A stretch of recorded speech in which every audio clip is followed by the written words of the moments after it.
হলো সব খবর নিয়মিত আয়োজনে স্বাগত জানাচ্ছি আপনাদের সবাইকে। সাথে আছি আমি নাবিলা সোহান। সারা দেশে বেড়েই চলেছে শীতের দাপট, বইছে কনকনে ঠান্ডা হাওয়া, এতে ব্যাহত জীবনযাত্রা। রংপুর বিভাগ সহ ১৩ জেলায় মৃদু শৈত্যপ্রবাহ বয়ে যাচ্ছে।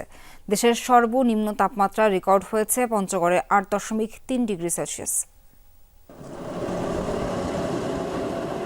কুড়িগ্রামে ব্রহ্মপুত্র পাড়ের জনপদ, সকাল গড়িয়ে বিকেল, দেখা নেই সূর্যের, বৃষ্টির মতো ঝরছে কুয়াশা। তবু ঘরে থাকার উপায় নেই নদী পাড়ের মানুষের। হিম বাতাসের মাঝেই জীবিকার তাগিদে সকাল সকাল বেরিয়ে পড়তে হয় শ্রমজীবীদের। ঘন কুয়াশার প্রভাব পড়ছে ফসলের আবাদেও। শহরের সাথে আমার এই পাশে ঠান্ডা বেশি, বাতাসের কারণে বেড়াতে পারি না। আলু নষ্ট হয়ে যাবার যে, তাদের ভুট্টে নষ্ট হয়ে যাবার যে, তাদের বিছন খেত দিলে সব হিম পড়ি শেষ হয়ে যাবার যে। ৩-৪ দিন থেকে বাতাস, রোদ নাই, ঘর থেকে মানুষ বেড়াবার পারছে না, আর লোক টাকা দিলেও আসতেছে না কাজের জন্য। উত্তরে ধীরে ধীরে বাড়ছে শীতের দাপট। মৌসুমে সর্বনিম্ন তাপমাত্রা পঞ্চগড়ে শুক্রবার রেকর্ড হয়েছে ৮.৩ ডিগ্রি সেলসিয়াস। মৃদু শৈত্যপ্রবাহের কবলে রংপুর বিভাগ, একই চিত্র রাজশাহী, পাবনা, বগুড়া, নওগাঁ এবং কুষ্টিয়ায়। যে শীত পড়ছে বর্তমানে, মনে হয় মাঘ মাসের মতো অতিরিক্ত হারে ঠান্ডা, কুয়াশায় উঠতে পারছি না, বাজারে যেতে পারছি না, মোটা কাপড় পরছি তা ঠান্ডা করছি। রাস্তাতে হাইটে হাইটে যাইতেছি কাঁপতে কাঁপতে, তা আমাদেরকে কম্বল দিতে হবে। শীত কুয়াশায় ব্যাহত জীবনযাত্রা। দিনের বেলাতেও হেডলাইট জ্বালিয়ে চলাচল করছে যানবাহন। চরম দুর্ভোগে ছিন্নমূল মানুষ। বাড়ি থেকে বাইরে হওয়া যায় না, মাঠে যাওয়া যায় না, কাজ কাম করা যায় না, খুবই কষ্টকর করে। যারা খেটে খাওয়া মানুষ, যারা শ্রমিক, যারা দিন আনে দিন খায়, এই ধরনের লোকের সমস্যাটা খুব বেশি হচ্ছে। কনকনে ঠান্ডায় বাড়ছে শীতজনিত রোগবালাই। জেলা হাসপাতালগুলোতে শয্যার চেয়ে বেশি রোগীর সংখ্যা। বহির্বিভাগ, অন্তর্বিভাগ এবং জরুরি বিভাগে শীতজনিত রোগীর সংখ্যা প্রায় 10% বেড়েছে আগের তুলনায়। তো আমরা রোগীদেরকে বলছি যে আপনাদের মধ্যে এই ধরনের অসুখের কোনো ধরনের উপসর্গ দেখা গেলেই আপনারা দ্রুত সরকারি হাসপাতালে আসেন। আগামী কয়েকদিন আরও কমতে পারে তাপমাত্রা। কয়েক দফা শৈত্যপ্রবাহের পূর্বাভাস দিয়েছে আবহাওয়া অফিস। হুমায়ুন রশিদ, যমুনা নিউজ। ঘন কুয়াশা আর হাড় কাঁপানো ঠান্ডা রাজধানীতেও। প্রচণ্ড শীতে বিপাকে ছিন্নমূল আর খেটে খাওয়া মানুষ। থেমে নেই জীবনের চাকা, ঠান্ডা উপেক্ষা করে কাজে নেমে পড়েছেন ভোগান্তিতে। আবহাওয়া অফিস জানিয়েছে আগামী ৬ থেকে ৭ তারিখ পর্যন্ত থাকবে এই বৈরিরূপ। এরপর সূর্যের দেখা মিললে কিছুটা বাড়বে তাপমাত্রা। মধ্যরাত থেকেই কুয়াশার চাদরে ঢাকা রাজধানী, সাথে হাড় কাঁপানো হিমেল হাওয়া। শিশির নয়, বরং ঝিরিঝিরি বৃষ্টির মতো পড়ছে কুয়াশা। তীব্র ঠান্ডা থেকে বাঁচতেই আগুন পোহানো। গত কদিনের শীতে বিপাকে ছিন্নমূল আর খেটে খাওয়া মানুষজন। অনেক ঠান্ডা, এই দুদিন ঠান্ডায় মানে কি বলবো, আর ঘরে যাত্রী নাই। আগুনটা চাপালে কি শরীরটা গরম থাকে, অনেক ভালো। আমাকে তো কষ্ট হইতেছে, তাই আমরা আগুন পড়তেছি, শরীরে গরম করতেছি। কষ্ট হলেও কিছু করার নাই, কাজ করে খেতে হবে আমাদের। রাজধানীর এমন শীতে প্রবীণদের কষ্টটাই বেশি। কি শীত কি গরম, সব ঋতুতেই সংগ্রাম করে কাটে তাদের জীবন। বাড়তি বোঝা, ঠান্ডাজনিত রোগের প্রকোপ। এই সকালবেলা থেকেই মনে করো খ্যাম মারতে পারছি না শীতের জন্য। এই বছর তো আরো 2-3 দিন থাকবো, যে অবস্থা দেখা যাইতেছে। গরম শীত দুটাই তো ভালো, কোনটা বাদ দেই। আবহাওয়া অফিস বলছে ঘন কুয়াশায় সূর্যের দেখা মিলছে না, তাতে শীত বেশি অনুভূত হচ্ছে। চলতি মাসেই অন্তত 2টি তীব্র থেকে মাঝারি শৈত্যপ্রবাহ হবে। 7 তারিখ পর্যন্ত কুয়াশাটা যেটা হচ্ছে অ্যাডভেকশন ফগেট থাকবে, এবং এরপর যখন কুয়াশাটা কমে যাবে তো দিনের তাপমাত্রা বাড়বে এবং শীতের যে তীব্র শীত যেটা অনুভূত হচ্ছে, শীতের তীব্রতাটা কমে আসবে। অর্থাৎ সেক্ষেত্রে তো রাতের তাপমাত্রাটা কমে যাবে, কিন্তু এরকম তীব্র শীত নাও হতে পারে।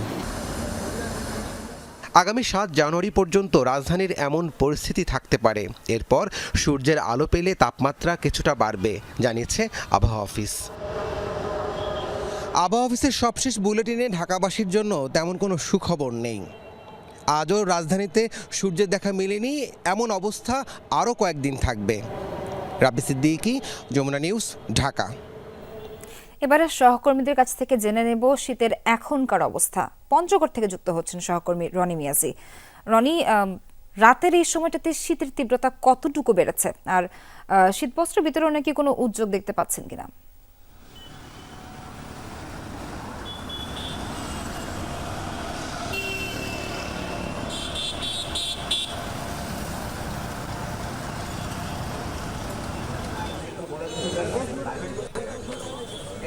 রনি নিশ্চয়ই শুনতে পাচ্ছেন আমাকে?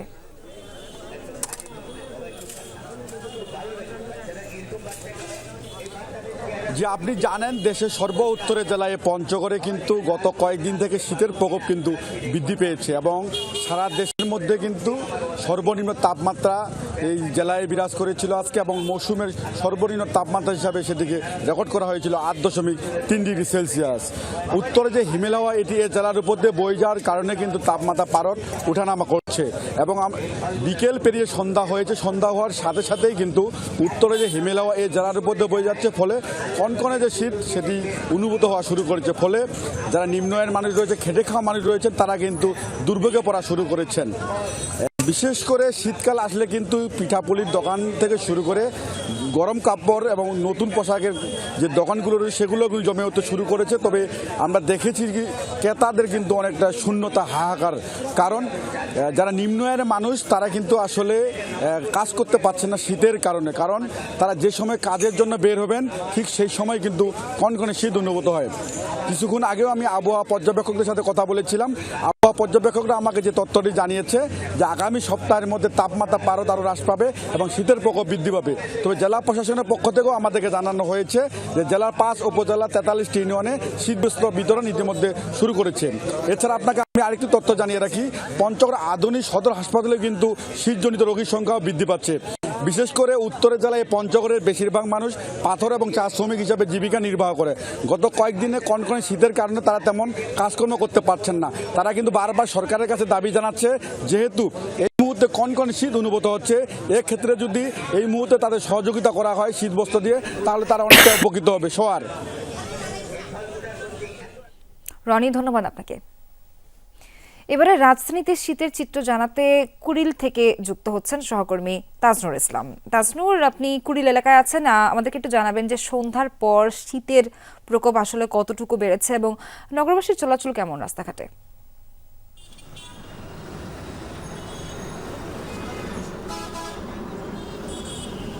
হয়েছিল ব্যাপারটা মোটেও সেরকম নয়, বরং একেবারে সকালবেলাতে ঢাকার তাপমাত্রা 13 ডিগ্রি পর্যন্ত নেমেছিল, কিন্তু এই মুহূর্তে ঢাকার তাপমাত্রা যেটি কিনা দেখা যাচ্ছে যে 17-18 এরকম দেখা যাচ্ছে। সব মিলিয়ে যেহেতু শুক্রবার ছুটির দিন, এই বিকেলবেলাতে যখন কিনা দিনের তাপমাত্রা খানিকটা বেড়েছে তখন কিন্তু মানুষের চলাচল খানিকটা বেড়েছে এবং এই মুহূর্তে খুব ব্যস্ততম এলাকায় বলা যায় কুড়িল বিশ্ব রোড, এবং সেখানে যে উত্তর পাশ থেকে যেই তীব্র হাওয়া আসছে সেই হাওয়াতে কিন্তু শীতের তীব্রতা বেশ ভালো মতোই অনুভূত হচ্ছে। তবে কাজের প্রয়োজনে কিংবা ছুটির দিনে বিভিন্ন রকমের পরিকল্পনা থাকে মানুষের, বিশেষ করে বন্ধুদের সঙ্গে কিংবা পরিবার পরিজন নিয়ে কোথাও একটু ঘুরতে যাওয়ার, সেই অর্থে কিন্তু মানুষজনের চলাচল ঢাকায় রাস্তায় অন্ততপক্ষে এই সময়ে বেশ ভালো রকমেরই আছে। তবে দিনভর যে ব্যাপারটি দেখা গেছে পুরো রাজধানী জুড়ে সেটি একটু দেখাতে চাই। মূলত মানুষ উষ্ণতার সন্ধান করছে, প্রত্যেকেই মোটা জামা কাপড় পরছেন, যতখানি সম্ভব নিজেকে উষ্ণ কাপড়ের মধ্যে রাখা। আপনি যেই চিত্রটি এই মুহূর্তে দেখতে পাচ্ছেন যে আগুন জ্বালানো হয়েছিল এবং সেই আগুনের পাশে খানিকটা উষ্ণতা পেতে কিন্তু দুটি প্রাণী কিন্তু এরই মধ্যে সেখানে বেশ আরাম করে শুয়ে রয়েছেন। মূলত এরকম চিত্র যে চায়ের দোকানে যেখানে কিনা চুলা জ্বলছে, আগুন জ্বলছে, সেই জায়গাটিতে খানিকটা উষ্ণতা পেতে কিন্তু মানুষের বেশ ভালো রকমের ভিড় কিন্তু লেগেই আছে। আরেকটি বিষয় যে এই শীতের তীব্রতা কতদিন থাকবে কিংবা কবে নাগাদ শীত তীব্রতা কমতে পারে সেই অর্থে কিন্তু কোনো সুখবর আবহাওয়া অধিদপ্তর কিন্তু আজকেও দেননি, বরং যেই বিষয়টি জানিয়েছে যে পুরো জানুয়ারি মাস জুড়েই এই তীব্রতা কিংবা আরও বেড়ে যাওয়ার খানিকটা বেশ প্রবণতা কিংবা সম্ভাবনা রয়েছে। যেহেতু জানুয়ারি মাস পৌষের শেষ ভাগ এবং মাঘ মাসের একটা বিশাল অংশ পড়বে এই মাসে, সুতরাং সব মিলিয়ে শীতের তীব্রতা সামনের দিনে যে আরও খানিকটা বাড়বে সেটি কিন্তু বেশ সহজেই অনুমান করা যায়। তবে যেটি বিষয় হচ্ছে এই রকম জায়গাগুলোতে যেখানে খেটে খাওয়া মানুষজন খুব বেশি বসবাস করেন কিংবা যারা বিভিন্ন জায়গাতে পিছিয়ে পড়া ছিন্নমূল মানুষ রয়েছেন, তাদের কিন্তু এই শীতে সবচেয়ে বেশি কষ্ট করতে হচ্ছে। সোহার। তাজনুর, ধন্যবাদ আপনাকে।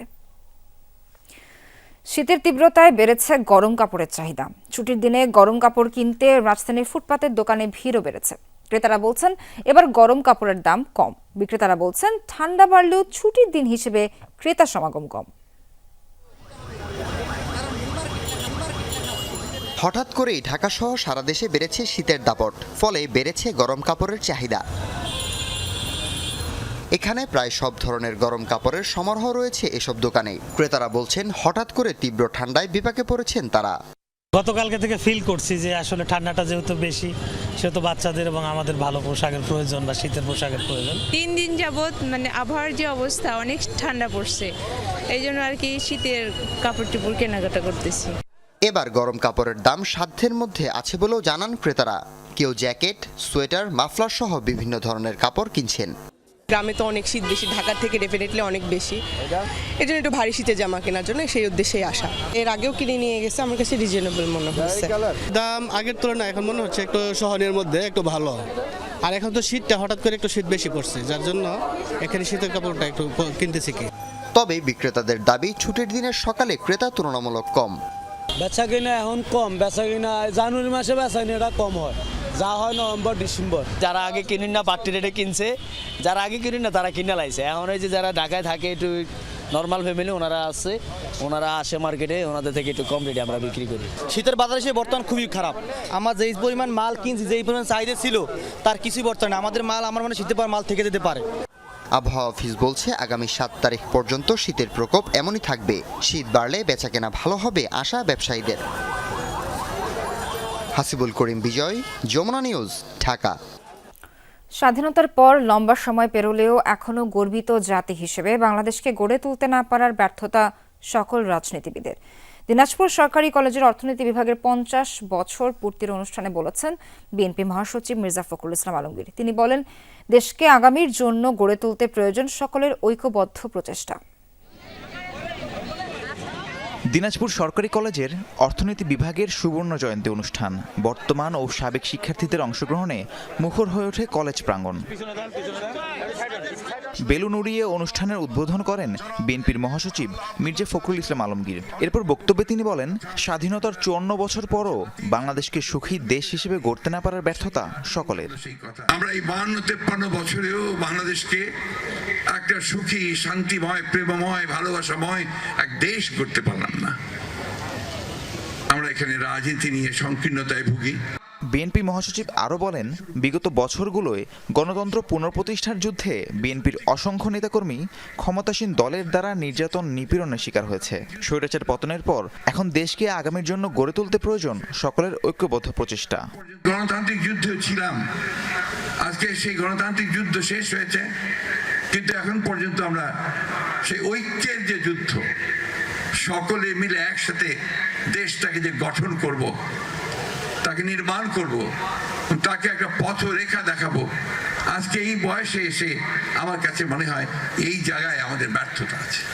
1972 থেকে 1978 সাল পর্যন্ত দিনাজপুর সরকারি কলেজের অর্থনীতি বিভাগে শিক্ষকতা করেছেন মির্জা ফখরুল ইসলাম আলমগীর। রাহিম সারোয়ার, যমুনা নিউজ। স্বাধীনতার পরে দফায় দফায় যারা ক্ষমতায় এসেছে তারাই দুর্নীতিতে জড়িয়েছে। নাটোরের কর্মী সম্মেলনে এমনটাই মন্তব্য করেছেন জামায়াতে ইসলামীর আমির ডক্টর শফিকুর রহমান। জানান, বৈষম্যহীন সমাজ করতে চান তারা, বিদেশে বন্ধু চাই, প্রভু চাই না বলেও মন্তব্য করেন জামায়াতের আমির। ধারাবাহিক কর্মসূচির অংশ হিসেবে শুক্রবার নাটোরে অনুষ্ঠিত হয় জামায়াত ইসলামীর কর্মী সম্মেলন। এতে প্রধান অতিথি দলের আমির ডাক্তার শফিকুর রহমান, যোগ দেন জেলার বিপুল সংখ্যক নেতাকর্মী। সম্মেলনে ডাক্তার শফিকুর রহমান বলেন, স্বাধীনতার পর দফায় দফায় যারা ক্ষমতায় এসেছে তারাই দুর্নীতিতে জড়িয়েছে। গেল 15 বছরে বিভিন্ন দলের নেতাকর্মীদের ওপর নির্যাতন চালিয়েছে আওয়ামী লীগ। দ্রুত সংস্কার শেষে নির্বাচন দেওয়ার আহ্বান জানান তিনি। কম বেশি সবাই এই জাতিকে কষ্ট দিয়েছেন, জুলুম করেছে। সবচাইতে বেশি কষ্ট দিয়েছে গত 15.5 বছরের ফ্যাসিস্ট সরকার। তারা সবার গায়ে হাত দিয়েছে, আমাদের সেনাবাহিনী দিয়ে শুরু করেছে, আর আমাদের বুকের সন্তান যুবক যুবতীদেরকে দিয়ে শেষ করেছে। ডাক্তার শফিকুর রহমান বলেন, জামায়াত ইসলামী বৈষম্যহীন মানবিক সমাজ গড়তে চায়, এজন্য বিভেদ নয়, দরকার ঐক্য। বিদেশে বন্ধু চাই, প্রভু চাই না বলেও মন্তব্য করেন তিনি। আমরা সমমর্যাদার ভিত্তিতে সকলের সাথে বৈদেশিক সম্পর্ক রক্ষা করব, কারো লাল চোখের দিকে আর আমরা তাকাবো না, এবং আমাদের দিকে কেউ লাল চোখ তুলে তাকাক সেইটাও আমরা বরদাস্ত করব না। সম্মেলনে বৈষম্য বিরোধী আন্দোলনে নিহত আবু সাইদ ও মুগ্ধকে স্মরণ করেন জামায়াতের আমির। বুকের ভিতরে তুমুল ঝড়, বুক পেতেছি গুলি কর, 1, 2, 3টা গুলি করে তাকে ফেলে দেওয়া হলো। তারপরে তার লাশ নিয়ে অনেক নাটক করা। ওবায়দুর রহমান, যমুনা নিউজ। অন্তর্বর্তী সরকারকে 15 জানুয়ারির মধ্যে নির্বাচনের তারিখ ঘোষণার দাবি জানিয়েছে সিপিবি। ক্ষমতা দীর্ঘায়িত করলে নানা অপশক্তি জায়গা নেবে বলে মন্তব্য করেন দলের সাধারণ সম্পাদক রুহিন হোসেন প্রিন্স। বিকেলে সোহরাওয়ার্দী উদ্যানে সিপিবির সমাবেশে তিনি বলেন, মানুষ ভোট দিতে পারেনি, তাই শেখ হাসিনাকে দেশ ছাড়া করেছে।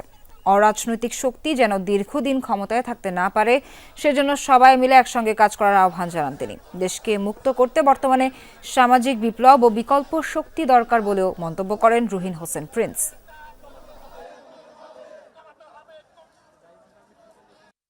আগামী মে মাসে আমাদের পার্টির কংগ্রেস অনুষ্ঠিত হবে এবং সেইটার ভেতর দিয়ে আরো শক্তি অর্জন করব এবং বামপন্থী শক্তিদেরকে একত্রিত করে প্রগতিশীল এবং দেশপ্রেমিক সমস্ত শক্তিকে নিয়ে আমরা এই বিকল্প মঞ্চ আমরা গড়ে তুলব। ঢাকা বিশ্ববিদ্যালয় কেন্দ্রীয় ছাত্র সংসদ ডাকসু নির্বাচনের বিষয়ে আন্তরিক বিশ্ববিদ্যালয় প্রশাসন। সকল ছাত্র সংগঠনের সাথে আলোচনা করে রোডম্যাপ তৈরি করা হবে জানিয়েছেন উপাচার্য ডক্টর নিয়াজ আহমেদ খান। সকালে বিবিএ প্রোগ্রামে ভর্তি পরীক্ষার কেন্দ্র পরিদর্শন শেষে একথা জানান তিনি। গতরাতে ডাকসু নির্বাচনের রোডম্যাপ ঘোষণার জন্য আলটিমেটাম দেয় শিক্ষার্থীরা। সবশেষ ডাকসু নির্বাচন অনুষ্ঠিত হয় 2019 সালে, সেটাও দীর্ঘ 28 বছর পর। রাজনৈতিক পট পরিবর্তনের পর আবারও সবাইকে নিয়ে ডাকসু নির্বাচনের দাবি উঠেছে। ঢাকা বিশ্ববিদ্যালয়ের সব শিক্ষার্থীরাই চায় ছাত্র সংসদ নির্বাচন। এই দাবিতে বৃহস্পতিবার রাতে ক্যাম্পাসে মিছিল করে বিশ্ববিদ্যালয় কর্তৃপক্ষকে রোডম্যাপ ঘোষণার আলটিমেটাম দেয় শিক্ষার্থীরা। তারা বলেন, ডাকসু নির্বাচন বানচালে একটি গোষ্ঠী ষড়যন্ত্র করছে। আমরা অতি দ্রুত সময়ের মধ্যে ডাকসুর রোডম্যাপ চাই।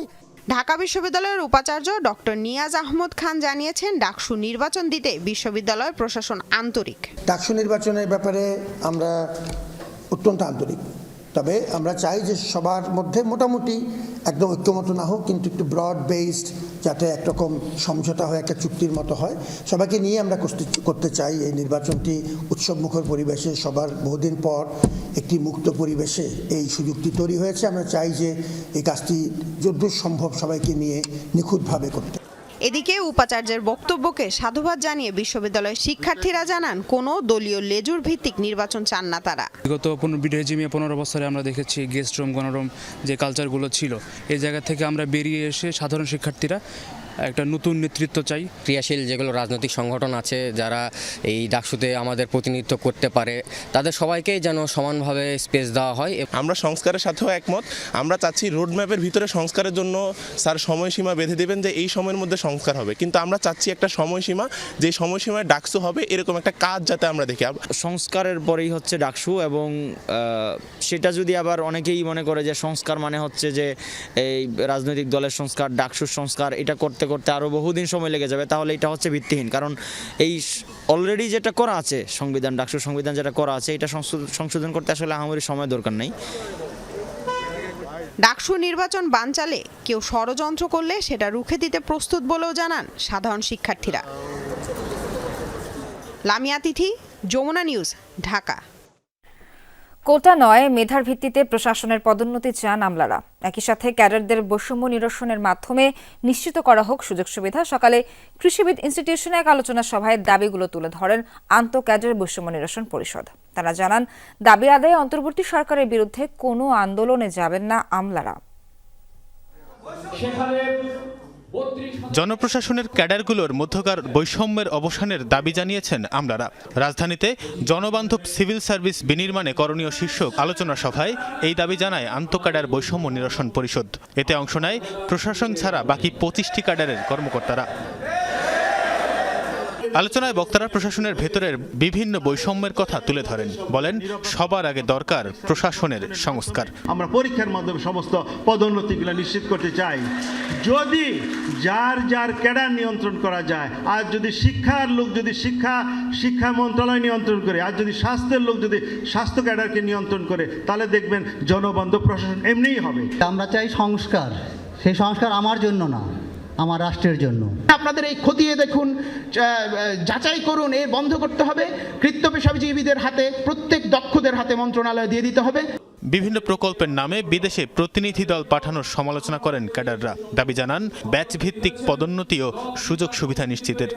আমরা যারা সরকারি চাকরি করি আমাদের মধ্যেও তো যাতে কোনো বৈষম্য না থাকে সেটাও আমরা প্রত্যাশা করি, এবং এই প্রত্যাশা যখন পূরণ হবে আমরা আমাদের জনগণকে এর চেয়ে অনেক অনেক উন্নত মানের সেবা দিতে পারবো। আমাকে সর্বোচ্চটা করার সুযোগ দিন, বিনিময়ে আমার প্রতি ন্যায্য আচরণ করুন রাষ্ট্র। এটা হচ্ছে আমাদের প্রস্তাবনা। একটি বিশেষ ক্যাডারকে বিশেষ প্রাধান্য প্রদানের কারণে অন্য ক্যাডারগুলির উন্নতি বাধাগ্রস্ত হচ্ছে। বক্তারা জানান দাবি আদায়ে সরকারের বিরুদ্ধে আমলারা কোনো আন্দোলনে যাবে না। আমরা কিন্তু আন্দোলনে যাব না। আমরা বিশ্বাস করি এই সরকার যে বিপ্লবী সরকার, এই সরকার যে সংস্কার করার সরকার, এই সরকার জনগণকে জনগণের জনসেবা পৌঁছে দেওয়ার জন্য এই সংস্কার করবেন। সরকার আমাদেরকে আলোচনার টেবিলে ডাকুক, সরকার শুনুক আমাদের কি কি সমস্যা রয়েছে। সরকার যদি শুনে এগুলো আস্তে আস্তে একসাথে সমাধান হবে। বৈষম্যহীন বাংলাদেশে প্রশাসনে সব ধরনের কোটার বাতিল চান আমলারা। এই কোটার জন্য যে আন্দোলন হয়েছে আমরা কোনো কোটায় দেশে দেখতে চাই না।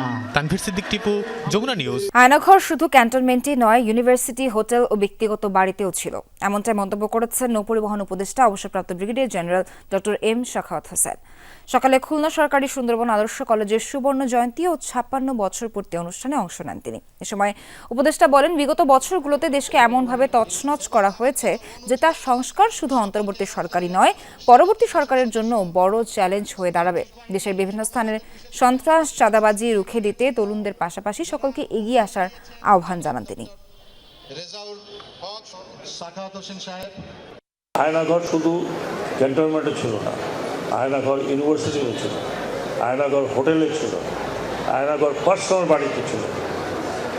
শুধু এক জায়গার কথা আপনারা জানেন, বাকি কথা আপনারা জানেন না, অচিরেই হয়তো আপনারা জানতে পারবেন।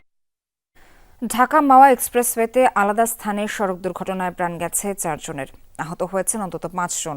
দিবাগত রাত 12টায় নিমতলা ও ভোর 4টার দিকে হাসারা এলাকায় এই দুর্ঘটনা ঘটে। হাইওয়ে পুলিশ জানায়, নিমতলী এলাকায় একটি কাভার্ড ভ্যানের পেছনে ধাক্কা দেয় আবদুল্লাহ পরিবহনের একটি মিনি বাস। এতে দুমড়ে মুচড়ে যায় যাত্রীবাহী গাড়িটি। নিহত হন বাসের হেল্পার মোহাম্মদ জীবন ও যাত্রী মোহাম্মদ রায়হান। আহত 5 জনকে হাসপাতালে নেওয়া হয়। এদিকে ভোরে হাসারা এলাকায় পূর্বাশা পরিবহনের একটি বাস ধাক্কা দেয় একটি ট্রাকের পেছনে। ঘটনাস্থলেই মারা যান একজন, আহত একজনকে হাসপাতালে নেওয়া হলে চিকিৎসক মৃত ঘোষণা করেন।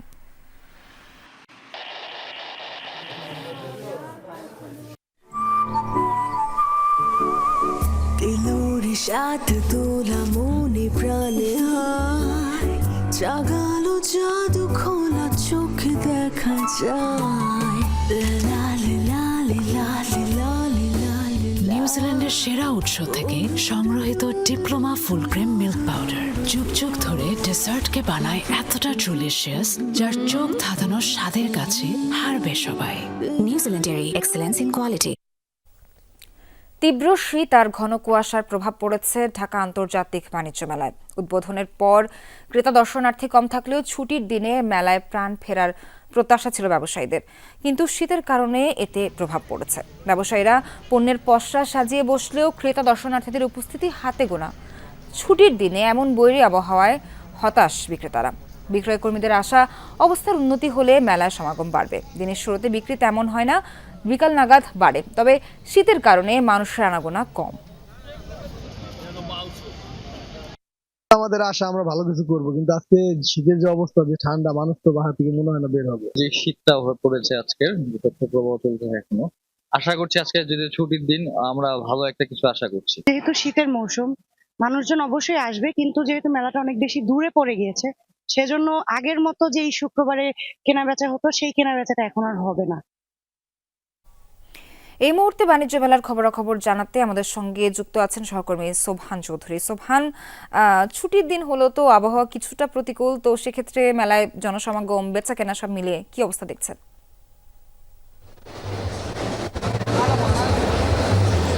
সোহার, আমি এখন আছি বাণিজ্য মেলার মূল ভবনের ভেতরে। বিকালের পর থেকে এখানে দর্শনার্থী ক্রেতা প্রচুর পরিমাণে বাড়ছে। প্রতিটি স্টলে দেখা যাচ্ছে প্রচুর পরিমাণ ক্রেতাদের অবস্থান। তারা তাদের পণ্যগুলো দেখছেন, পছন্দ করছেন, কেউ কেউ কিনছেন। আমার পেছনে বেশ কিছু স্টল রয়েছে, তার মধ্যে এখানে আপনারা দেখতে পাচ্ছেন এখানে রয়েছে যমুনা স্টল। আমরা এখন কথা বলবো যমুনা স্টলের হেড অফ সেলস আতিক ভাইয়ের সাথে। ভাই, আপনারা কেমন ছাড় দিচ্ছেন? আলহামদুলিল্লাহ, এই ঢাকা ইন্টারন্যাশনাল ট্রেড ফেয়ারে মানে আমাদের প্রোডাক্ট ওয়াইজ এখানে যেমন রেফ্রিজারেটর, মোটরসাইকেল, টিভি, হোম অ্যাপ্লায়েন্সের বিভিন্ন প্রোডাক্ট ওয়াইজ 15 থেকে 25, কোনো ক্ষেত্রে 30% আমরা ডিসকাউন্ট দিচ্ছি এবং আমরা আলহামদুলিল্লাহ যথেষ্ট রেসপন্স পাচ্ছি। আমরা অপটিমিস্টিক যে আমরা ভালো সেলস এবার আদায় করতে পারবো। জি, ধন্যবাদ। Thank you. এখানে মোট 362টি স্টল রয়েছে। প্রতিটি স্টলে দেখা যাচ্ছে প্রচুর পরিমাণে দর্শনার্থী এখন অবস্থান করছে। বিকেলের পর থেকে এই দর্শনার্থীর সংখ্যা বাড়ছে। আপনারা যদি একটু দেখেন, এখানে প্রতিটি স্টলে প্রচুর পরিমাণে দর্শনার্থী। তারা তাদের পছন্দের পণ্যটি দেখছেন।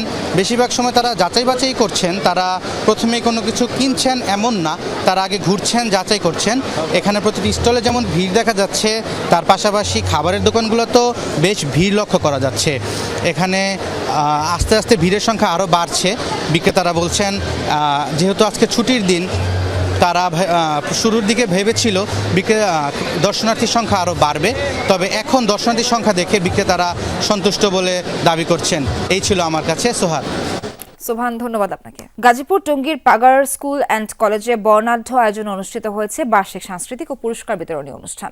দুপুরে স্কুল প্রাঙ্গণে মোহাম্মদ সম্রাটের তত্ত্বাবধানে অনুষ্ঠানের আয়োজন করা হয়। এ সময় ছাত্রছাত্রী ও অভিভাবকদের উদ্দেশ্যে নানা দিক নির্দেশনামূলক বক্তব্য দেন টঙ্গী পূর্ব থানা বিএনপির সাবেক সভাপতি শরাফত হোসেন। অনুষ্ঠানে টঙ্গী পূর্ব থানা বিএনপির আহ্বায়ক সদস্য বিএম শামীম সহ স্কুলের শিক্ষক কর্মকর্তারা উপস্থিত ছিলেন।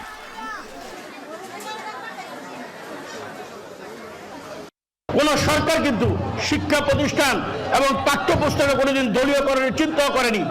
শিক্ষা ব্যবস্থাকে এই দীপুমণি এবং এই নওফেল শিক্ষামন্ত্রীরা বিভিন্নভাবে ভারতের প্রেসক্রিপশনে শিক্ষা ব্যবস্থাকে পুরোপুরি নস্যাৎ করার একটা ষড়যন্ত্র ছিল। সাবিত ইন্টারন্যাশনালের উদ্যোগে প্রথমবারের মতো অনুষ্ঠিত হয়েছে নিউ ইয়ার নিউ মিশন আন্তর্জাতিক সম্মেলন। এতে অংশ নেন 4,000-এর বেশি উদ্যোক্তা। রাজধানীর চীনমৈত্রী সম্মেলন কেন্দ্রে দিনব্যাপী চলে এই আন্তর্জাতিক সম্মেলনটি। মূল আলোচনার বিষয় ছিল বাংলাদেশ ও সৌদি আরবের মধ্যকার বাণিজ্যিক সম্পর্ক উন্নয়নের নতুন দিক নির্দেশনা। এতে উপস্থিত ছিলেন মক্কা ক্লক টাওয়ারের প্রধান নির্বাহী ডক্টর সালেহ বিন হাবিব। দুদেশের বাণিজ্যিক সম্পর্ক উন্নয়ন, ব্যবসায়িক যোগাযোগ বৃদ্ধি এবং ব্যবসার নতুন সুযোগ তৈরির বিষয়ে আলোচনা করেন তিনি। অনুষ্ঠানে বিশেষ অতিথি হিসেবে যোগ দেন আকিজ গ্রুপের চেয়ারম্যান নাসিরউদ্দিন আহমেদ। 2,000-এর বেশি শীর্ষস্থানীয় ব্যবসায়ী ও পেশাজীবী সহ সম্মেলনে অংশ নিতে অনলাইনে 10,000-এর বেশি উদ্যোক্তা নিবন্ধন করেন। বাংলা একাডেমি চত্বরে শুরু হয়েছে ভালো থাকার উৎসব। শান্তিবাড়ির উদ্যোগে 2 দিন ব্যাপী আয়োজন শেষ হবে শনিবার। শুক্রবার সকাল 10টায় উৎসবের উদ্বোধন করেন ফ্যাশন ডিজাইনার বিবি রাসেল। দিনব্যাপী আর্ট ক্যাম্প আর ভাস্কর নভেরা হলে আর্ট এক্সিবিশনের উদ্বোধন করা হয়। এছাড়া বাংলা একাডেমির সবুজ প্রাঙ্গণে চলছে মেলা, যাতে প্রায় 30 জন নারী উদ্যোক্তা সাজিয়েছেন পণ্যের পসরা। একই সাথে ভেজিটেরিয়ান খাবার নিয়ে তৈরি হয় স্টলের প্রদর্শনী, যা ভেগান ফেস্ট হিসেবে উদযাপিত হচ্ছে। বিকেলে উন্মুক্ত মঞ্চে সর্বনাম ব্যান্ড মাতাবে মেলা প্রাঙ্গণ। ভালো থাকার উৎসব শান্তিবারের নিয়মিত বাৎসরিক আয়োজন। এই বছর বাংলা একাডেমিতে অনুষ্ঠিত হচ্ছে সিজন 2।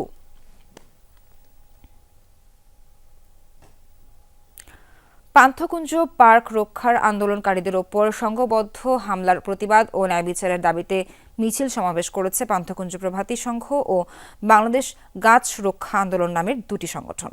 শুক্রবার বিকেলে রাজধানীর পান্থকুঞ্জ পার্কে প্রতিবাদী কর্মসূচি পালন করা হয়। এ সময় সংহতি জানিয়ে বিভিন্ন পরিবেশবাদী সংগঠন ও পরিবেশ কর্মীরা যোগ দেন। পান্থকুঞ্জ পার্কে 21 দিন ধরে অবস্থান করা পরিবেশ কর্মীদের ওপর হামলার ঘটনার নিন্দা জানান তারা। অবিলম্বে হামলাকারীদের গ্রেফতারের দাবিও করেন তারা। পরিবেশ কর্মীরা জানান, হামলা করে চলমান আন্দোলন থেকে সরানো যাবে না। পান্থকুঞ্জ পার্কে এক্সপ্রেসওয়ের পিলার না দেওয়ার দাবিতে অবস্থান কর্মসূচি অব্যাহত থাকার ঘোষণা দেন তারা।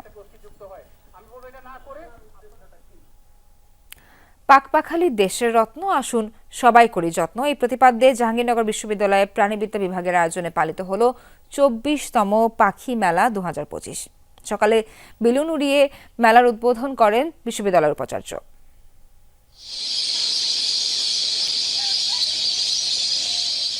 দল বেঁধে কখনো ডানা মেলে উড়ে চলা, কখনো আবার ক্যাম্পাসের লেকে পাখিদের জলকেলি, সাথে কিচিরমিচির শব্দ।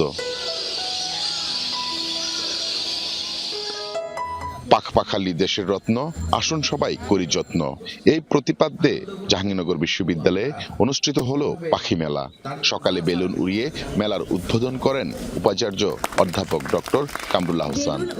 প্রাণ প্রকৃতি রক্ষা করবার জন্য এই যে চেষ্টাটা করছি, পাখি মেলা 2025 করছি এবং প্রায় 25 বছর যাবত আমরা করছি। আমরা নতুনভাবে প্রশাসনে যারা এসেছি তারা প্রাণ প্রকৃতি রক্ষা করে যেন এখানের অবকাঠামো উন্নয়ন এবং অন্যান্য কর্মকাণ্ড পরিচালনা করা যায় তার চেষ্টা করব। শীতের তীব্রতা উপেক্ষা করে মেলায় জড়ো হন নানা বয়সী পাখি প্রেমীরা। তাদের কণ্ঠে ছিল পাখি রক্ষার আকুতি। আমার মেয়েকে নিয়ে আসছি, ও কখনো দেখেনি পাখি মেলা, আর প্রকৃতির সাথে মিশার একটা যে সুযোগ, সেই সুযোগটা আমার ভালো লাগে। 2018 সালে আমরা যখন এখানে আসতাম তখন অনেক প্রজাতির পাখি পাইতাম, কিন্তু আস্তে আস্তে দেখা যাচ্ছে যে হ্যাবিটেট ধ্বংস হওয়ার কারণে বা বিভিন্ন কারণে আপনার পাখিগুলো এখন কম পাচ্ছি। প্রতি বছরের মতো এবারও পাখি মেলায় আসলাম জগন্নাথ বিশ্ববিদ্যালয় থেকে, বিভিন্ন প্রতিযোগিতায় অংশগ্রহণ করছি। আমাদের আবেগের জায়গাটা এখনো ঠিকই আছে, কিন্তু পাখি আর কি আমাদের এই ছোট ছোট লেকগুলো ভর্তি পাখি থাকতো, ফুল থাকতো, তো ওই জিনিসটা আর কি এখন আর পাই না। মেলায় দিনভর ছিল পাখি দেখা ও ছবি আঁকার প্রতিযোগিতা, পাখি বিষয়ক আলোকচিত্র প্রদর্শনী সহ নানা আয়োজন। পাখি সংরক্ষণে গণসচেতনতা বৃদ্ধির লক্ষ্যেই এমন উদ্যোগ বলে জানান আয়োজকরা। আমাদের এই মেলার মূল উদ্দেশ্যই হলো পাখিকে সামনে রেখে পরিবেশ জীববৈচিত্র্য সংরক্ষণে যাতে আমরা সকলেই সচেতন হই, সকলেই একযোগে কাজ করতে পারি। এবার পাখি সংরক্ষণে অবদান রাখায় রাশেদুল করিম রাফান, শুভঙ্কর বিশ্বাস ও সাইদ হোসাইনকে বিগ বার্ড বাংলাদেশ অ্যাওয়ার্ড প্রদান করা হয়। আর সায়েন্টিফিক পাবলিকেশনস অ্যাওয়ার্ড লাভ করেন আফসানা ইমরোজ ও তার গবেষণা দল।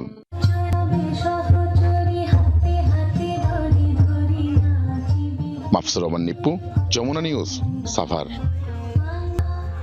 যুক্তরাষ্ট্রের মাটিতে সন্ত্রাসবাদের কোনো স্থান নেই। বৃহস্পতিবার এক বিবৃতিতে এমনটা জানিয়েছেন মার্কিন প্রেসিডেন্ট জো বাইডেন। বলেন, সন্ত্রাসবাদের বিরুদ্ধে বরাবরই কঠোর ওয়াশিংটন। এ ধরনের অপতৎপরতা দমনে অব্যাহত থাকবে লড়াই। এ সময় নিউ অর্লিন্সের হামলার তদন্তের অগ্রগতি দিয়েও কথা বলেন প্রেসিডেন্ট। জানান, এফবিআই ও সিআইএ সক্রিয়ভাবে চালাচ্ছে যৌথ অভিযান। নিউ অর্লিন্সের হামলা এবং লাস ভেগাসে ট্রাম্প ইন্টারন্যাশনাল হোটেলের বাইরে হওয়া বিস্ফোরণের মধ্যে কোনো যোগসূত্র নেই। তদন্তে এমনটাই বেরিয়ে এসেছে বলে জানান তিনি।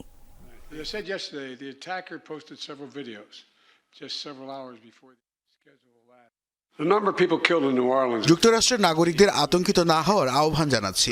যুক্তরাষ্ট্রে জঙ্গিদের ঠাঁই হবে না। সন্ত্রাসবাদ দমনে সর্বোচ্চ কঠোর মার্কিন প্রশাসন। গাজায় অভিযান চালানোর সময় এখন পর্যন্ত প্রায় 900 ইসরায়েলি সেনা নিহত হয়েছে। বিবৃতিতে এমনটি জানিয়েছে তেল আবিব। 2023 সালের অক্টোবরে গাজা উপত্যকায় অভিযান শুরুর পর প্রথমবারের মতো সেনা সদস্য নিহতের সংখ্যা প্রকাশ করেছে ইসরায়েলি সামরিক বাহিনী, যা গেল এক দশকের মধ্যে সর্বোচ্চ। মূলত হামাস, ইসলামিক জিহাদ এবং হিজবুল্লাহর হামলায় এসব প্রাণহানি হয়েছে। প্রতিবেদনে বলা হয়, সাম্প্রতিক বছরগুলোতে ইসরায়েলি সেনাদের মধ্যে আত্মহত্যার প্রবণতাও বেড়েছে। যুদ্ধ শুরুর পর থেকে 28 ইসরায়েলি সেনা আত্মহত্যা করেছে, যা গেল 13 বছরের মধ্যে সর্বোচ্চ।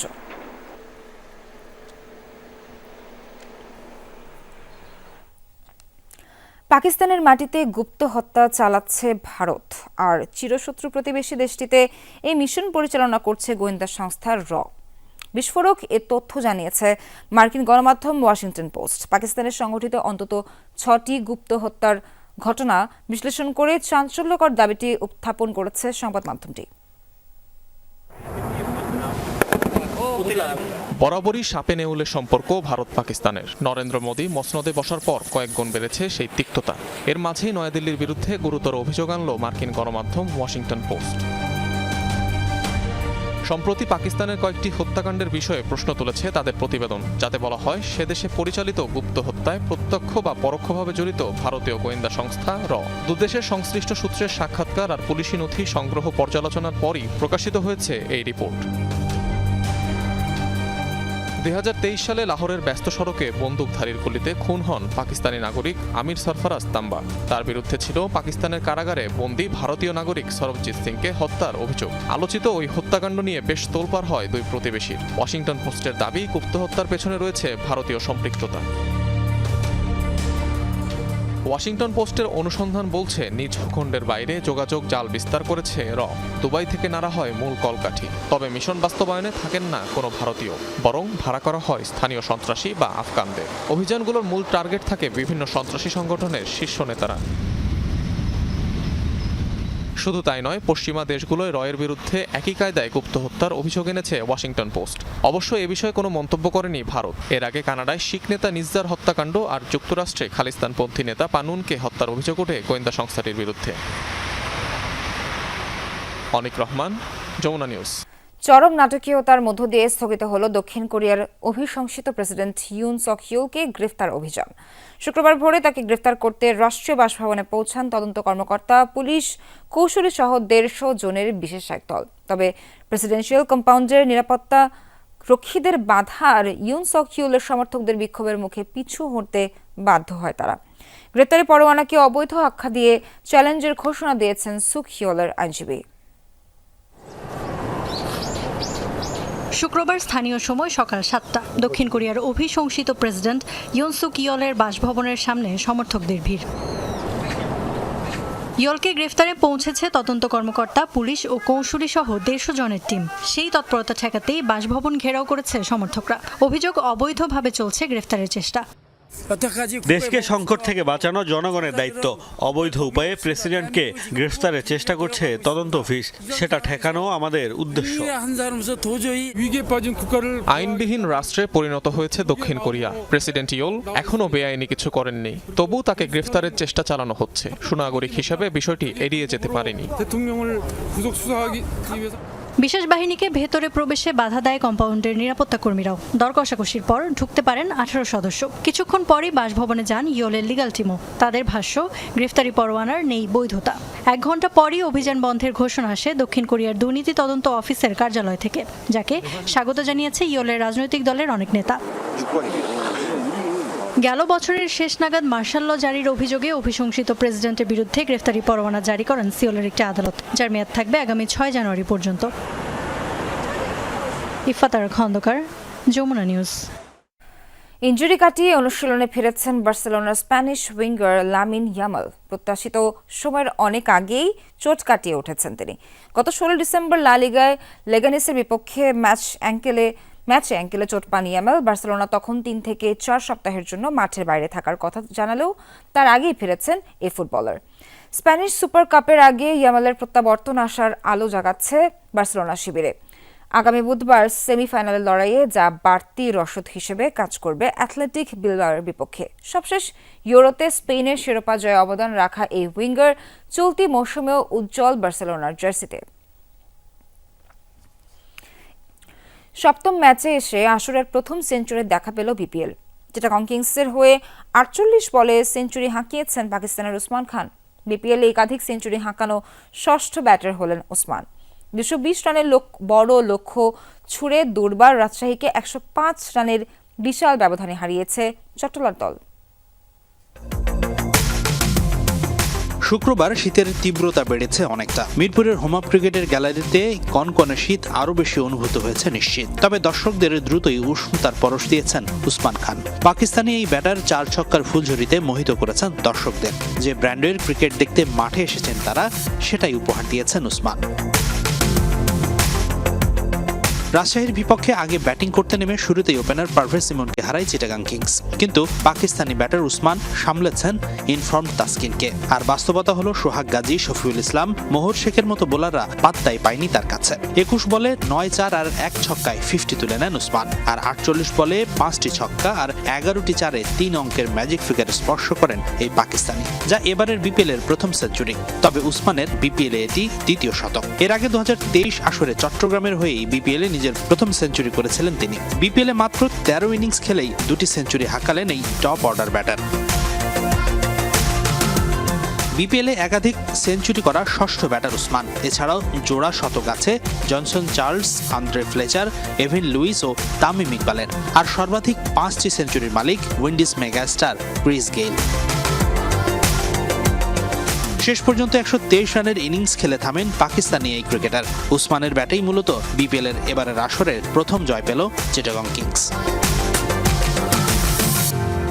হাসানুর রহমান, যমুনা স্পোর্টস, ঢাকা। আর সেই সাথেই শেষ করছি আজকের সব খবরের আয়োজন। এতক্ষণ যারা সঙ্গে ছিলেন সবাইকে ধন্যবাদ।